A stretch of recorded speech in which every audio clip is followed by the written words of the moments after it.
баршаңызға сәлем. Біз қазір именная булавка жасаймыз. Мына жерде бізге булавкамызға қажетті дүниенің барлығы тұр. Енді біз әріптерімізді қыздың бағым деген есімін өткіземіз лескамыздан. Міне өткіздік. Енді әдемі тастарымызды өткіземіз бізге. Мынандай капачок керек. Екі жағынан капачок өткіземіз. Түсінікті болсын, қазір екі жағынан да көрсем. Міне, сосын сүйекшілерін әртүрлі цветінен жасасаңыздар болады, әртүрлі түсінен.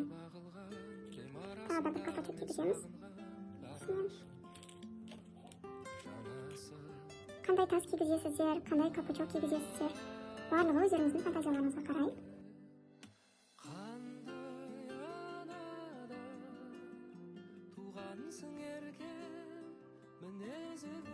Өткізген тастарымызда әріптерімізді осылай ілетін боламыз, байлаймыз сүйекшімізге.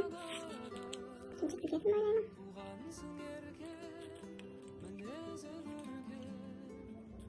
Қарапайым байлау.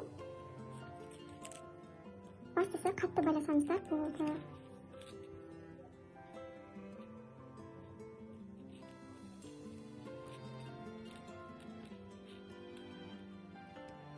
Екі рет байладым, қазір тағы рет байлаймын.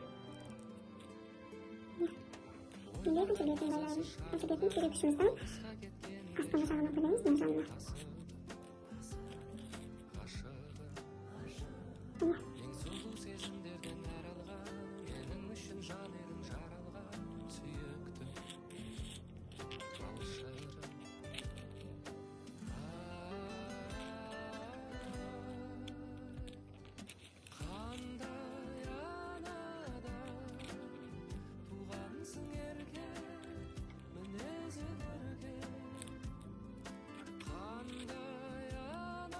Соңғы рет байлаймын, екі бетінде қазір бір еттім, соңғы реттен байлап шығамын.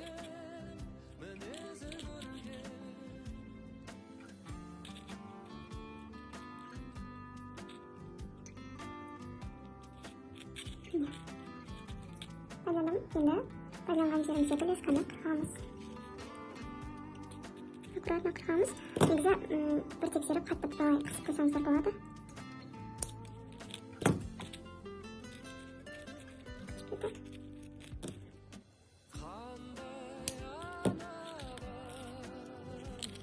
Астында черешня астына кетті дайын.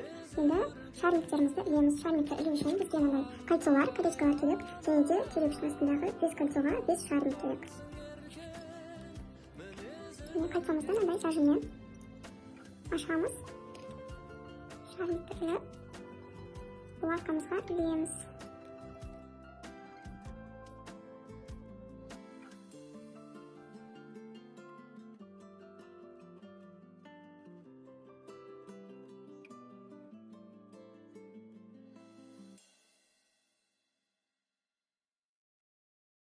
Қыздар, енді ең соңғы штрих қалды бізде.